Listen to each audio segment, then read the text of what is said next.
My new girlfriend broke up with me not even a month into the relationship.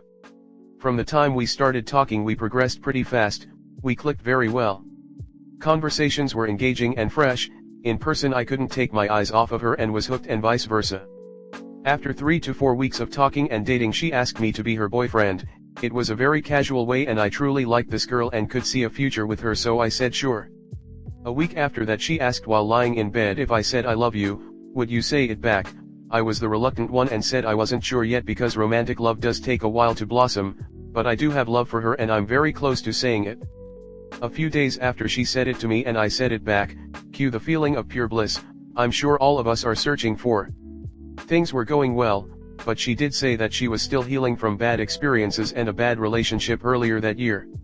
She said she was planning on staying single and that I was an unexpected surprise. Last weekend we had a good weekend and got dressed up in clothes she bought me to go to the Renaissance Festival. Everything seemed fine that night and the next morning. Later that day she came over to break up with me, seemingly out of nowhere. The reasoning in her words was that she feels like we click on some levels but not others and that she does love me but wasn't sure if it's a forever love. That her mind had to catch up to her heart, and even though she feels a spark, it's not a sun-sized spark she's felt in the past. This totally blindsided me as that's not the vibe I was getting in the slightest. She pushed the pace and seemed infatuated with me. I was the one who was reluctant to drop my walls, yet here I am with a pretty broken heart. Has this happened to anyone in the past or have you been in her position? What was the reasoning? I have a plan to try and win her back in a couple weeks, not sure if I'm wasting my time but I'm going to at least try once. Edit. Also I forgot to add she's on anti-anxiety medication, and has recently swapped up what she's taking I believe. Not sure if that makes any difference at all, just thought I'd add it in there. Comment. That would be a waste of time. If anything, she would have to work to win you back, as she is the one who imploded the relationship. But she's probably not going to do that, as she seemed pretty clear about ending things regardless of her exact words, and it's always a 50-50 in early breakups that the reasons someone gives are the actual reasons, or just meant to end things as calmly as possible. For all you know, she just hates that you drive an old Toyota, or that you're bad in bed, or that she's thinking about getting back with an ex and wants you out of the picture. Who knows? From here it's difficult to even say if she's doing this because she is very mature and just knows what she wants, or is immature and constantly searching for the next emotional high. She's a game player. Don't waste your time. Story 2. My girlfriend cheated on me, but after what she told me her reasons, I realized I'm guilty too. I need some advice or just a listening ear right now. Me and my girlfriend, who I'll call Beatrix, not her real name. We've been together for 7 years, and everything was fantastic until things took a turn 4 years ago. Apologies in advance if my English isn't perfect, it's not my first language. I work in the law enforcement, and Beatrix works in an office, which, as you'll see it will becomes a crucial detail. We met when we were 23, we became close friends, and eventually became a couple when we were 25. We were the perfect couple, according to our friends and family, we fell head over heels for each other, everything was amazing. However, at 29, I got a rank promotion, and from that point on, my life revolved around my job, leaving little time for Beatrix. Or at least, that's what I thought. Now, I realize it was me who neglected our relationship without even realizing it. I thought I was just busy, but now I see that I didn't make time for Beatrix. During this time, I thought we were in an okay relationship, but I couldn't have been more wrong. My lack of affection and my oblivious negligence went for so long until recently when I discovered that she was having an affair with a coworker, let's call him George. After confronting her, there was a heated argument, and she didn't deny anything. But then, something inside her snapped.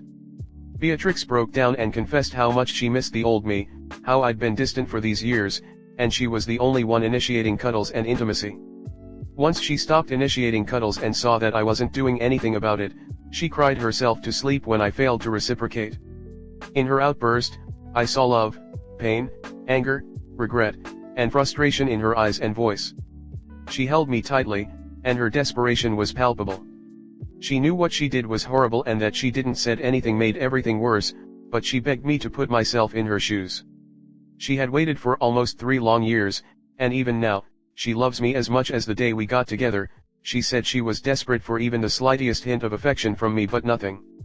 It was heartbreaking to see her so upset, and she explained how she'd been patiently waiting for me to change. We both had our faults, but I didn't realize mine until that moment. The guilt hit me like a train. Memories of her warm embraces, gentle touches, and even the smallest gestures of love I'd ignored came rushing back. All because I was too focused on my job and myself. I struggled to find the right words to apologize, hanging my head low, realizing how selfish I've been and for neglecting an angel like her. After calming down, she shared all the details and showed me her phone with evidence of what she said.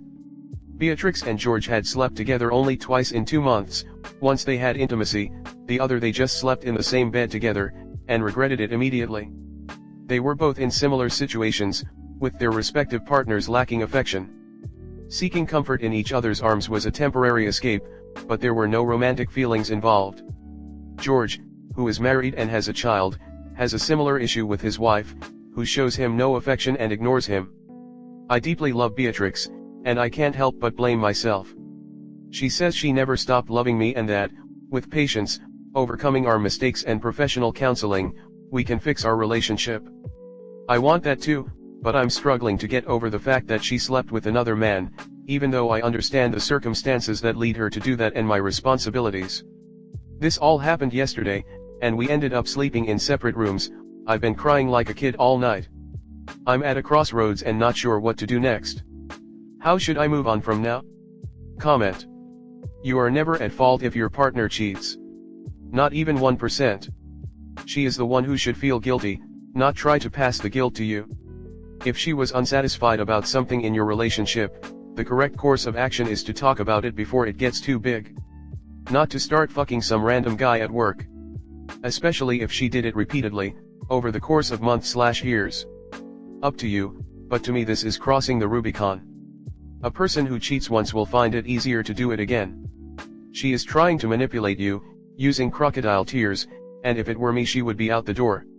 Cheating is never justified. You're responsible for a lot, but your partner's affair is not one of them. Yes, you were a bad partner, you didn't communicate or show affection, etc. But that doesn't excuse her affair, or somehow make it your fault. Your GF is an adult. She could have brought this up and communicated her issue. If that didn't work, she could have ended things with her morals intact. Having an affair was pure selfishness. It didn't solve either of their problems, and just made the situation more complicated. If you decide to stick around, you'll now have her infidelity to deal with on top of dealing with your own issues. Leaving is easier. You can't pretend this didn't happen. Reconciliation isn't a cakewalk. Trust is broken, and it'll take years of work before it ever gets back to a semblance of what it once was. No matter what you end up doing, tell the other man's wife. Hell, if you end up staying together, have your partner do it. Let it be a test. It's really up to you how you want to move forward. I understand why you might feel like it was your fault, but that should never resort to cheating. Was she communicating with you that she felt neglected? If so, did you do anything about it? Either way, cheating is cheating. If you want to fix the relationship, then work on ways to give her more attention. If it's deal breaker to you, then move on. Just remember you deserve more than sitting in your bedroom alone crying. I hope everything works out for you. You love her and that's understandable. Even if she told you directly or indirectly how unhappy she was, she didn't have to cheat. I'm sure if she left you, if you didn't see it before, you would have seen it at that point. She was being selfish. She not only slept with someone else but emotionally cheated on you by being so intimate with him. She didn't just sleep with him. She had a very personal relationship with him. If you want to try and make it work, counseling is a must. But no one would blame you for calling it quits. It's very difficult to get over something like this.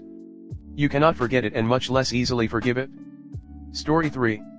Aftermath of reconciling, rejected from my family for reconciling. TLDR, my family hates that I've reconciled, rejected me. His family loves him in spite of what he did. He comes out the winner and I come out from this suffering forever. Either I leave and that's not what I want, or I stay and lose my family. It's been a year and no changes from my family, plus they are cruel to me because they are angry at me for doing this. I'm struggling with no part of reconciling except his family fully support him in spite of what he did to me. They all really love him, support him, and want him to be the best person he can be. They still look up to him, and that annoys me because he's not a saint. I think he's spoiled, and they think if they treat him like he's so great he will be great. His family also loves me and is really good to me, and blindly think our families will be close in the aftermath. My family was there for me in the aftermath of infidelity, but hate him and the people who raised him to do that to me and don't forgive him. It's created big problems in my life to the point that I'll be getting married without family present, and I haven't seen my sister and her kids for a year. They say they love me, but they won't forgive him. They also think I'm stupid and have said many hurtful things to me in fights to hurt me, suggesting I'm deserving of being cheated on. My life will be with a loser who cheats on you. I'm devoid of my own thoughts because I would be married in his church instead of my own. I'm brainwashed and I have no life experience to realize you leave when cheated on, full stop. So they have all lost respect for me, and the only outcome to them where I gain back their respect is leaving him at 28 after 6 years and whilst engaged, which happened before infidelity. What he did was start texting a woman he met while fighting with me, and he kept that up for 4 or so days, and I saw the texts on his phone. He denied it and kind of blamed me, all while my older sister was present.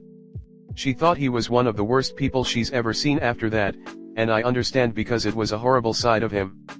He says he didn't actually do anything with her physically, but my family think he probably did, and also that he has probably done this before, and I have now cemented my worthlessness through this act of reconciliation. He took complete responsibility and has been trying to repair things with me as well as show me how important I am to him. We've done therapy, etc. I am willing to move forward as his acting out made him try to be better to me. However, now I feel he destroyed my family life while he comes out of this unscathed. And it's not fair, and it's not going to change, so I'm struggling with a reality like this.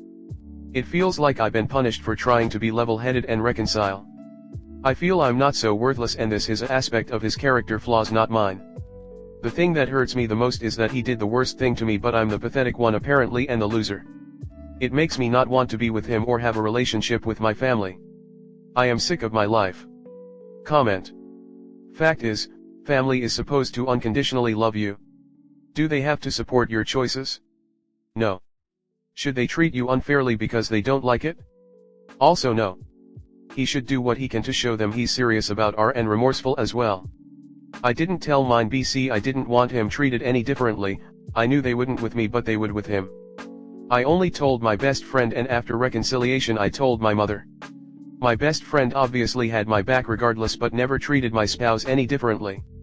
I'm a person who doesn't necessarily believe that just BC people are family, that they should be in your actual inner circle if they've wronged you or don't treat you properly.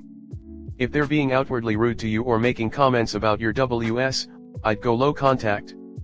But that's me personally. I don't tolerate disrespect of myself of people who I consider my circle of people, no matter who it is that's doing the disrespecting. Has he made any efforts to atone with your family of origin? At the end of the day, as long as you choose to reconcile, I believe in the phrase that when you get married your partner becomes your family and everyone else becomes a relative. I wish I had practiced that more with my wife early in our relationship.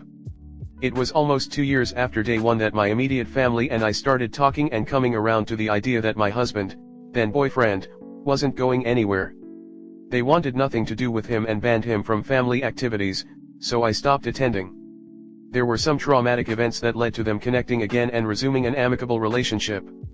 My parents love my husband like their own son. We had been best friends since we were preteens. I would ask your family if their hatred for your partner is more valuable than a relationship with you. You don't need to live your life for your family. Frankly, it's none of their business. They are trying to control you.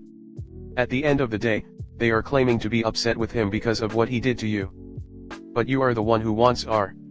So their response is to be cruel to you, to punish him for being cruel to you. Doesn't make sense. You need to do what you feel in your heart is right. Not what other people say.